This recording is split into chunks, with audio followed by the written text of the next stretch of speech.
Hello everyone, and welcome to the workshop. Now that I think about it, the workshop is not really the correct atmosphere for the topic of today's video, because today's video topic is the subconscious mind and how to make it work for you. Really, while discussing such a weighty subject, I should be seated at a desk.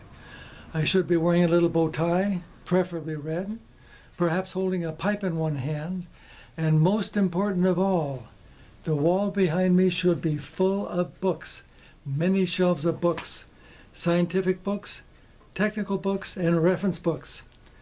That way my viewers would immediately know that I am highly educated and really know what I'm talking about. You see, credibility is really a matter of perception. The human mind functions on two discrete levels, the conscious mind and the subconscious mind. The conscious mind is in charge of awareness in real time, and the subconscious mind is in charge of personality and behavior. This has been compared to an iceberg, the small tip of the iceberg visible above the surface of the water being the conscious mind, and the much larger bulk of the iceberg hidden below the surface of the water being the subconscious mind. It has even been suggested that the subconscious mind is keeping a running account, a running record of all our experiences and activities since early childhood, since our brains were developed enough to start such a record. The Canadian physiologist and neurologist W.G. Penfield did an experiment that pretty well supports this idea.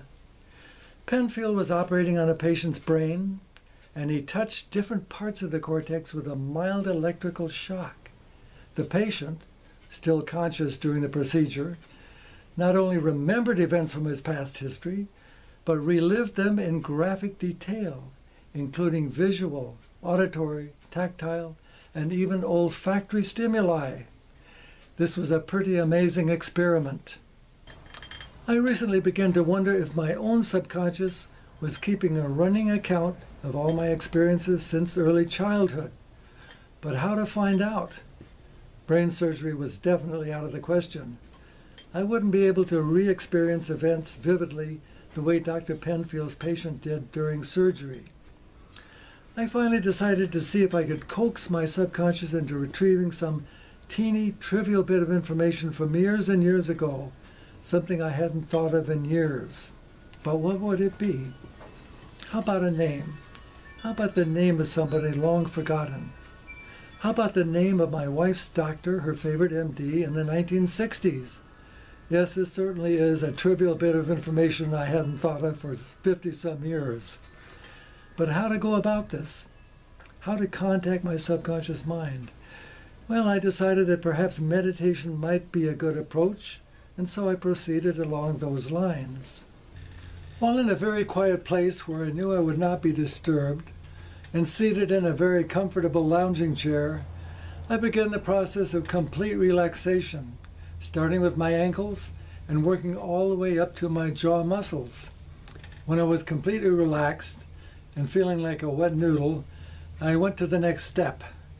The next step was clearing my mind of all those random thoughts that keep barging in. This takes a little practice, but it can be done. I consider this putting my mind in neutral. When my mind was really in neutral, I proceeded to the next step.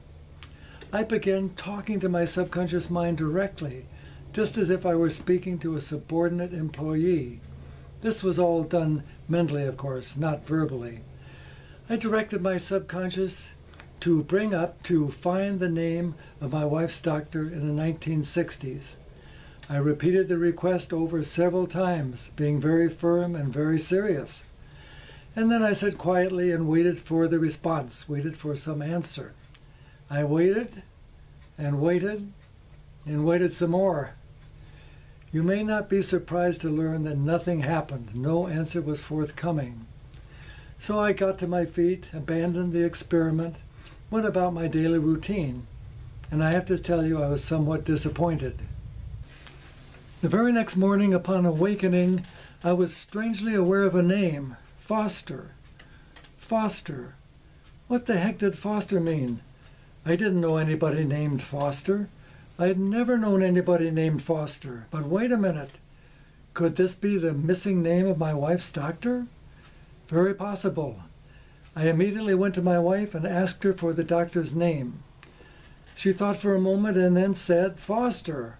Yes, it was Foster. That was the missing name. My subconscious had come through for me. I have to tell you, I was really elated. This little experiment seems to indicate that the subconscious is keeping a running account of all our experiences. Although I was not able to relive an event in graphic detail the way Dr. Penfield's patient did during surgery, I was able to recover a teeny-weeny bit of trivial information from 50 years ago, and that was pretty amazing. But more important than this, it seems like the subconscious can follow directions. It can accomplish a task. This brings up all sorts of interesting possibilities for self-help. Perhaps our subconscious can help us to lose weight, to stop smoking, or to break any number of bad habits. The possibilities are endless. Well, I hope you enjoyed this little experiment, and I hope some of you try it for yourselves. And I would be interested in hearing the results. That's all for now, everyone.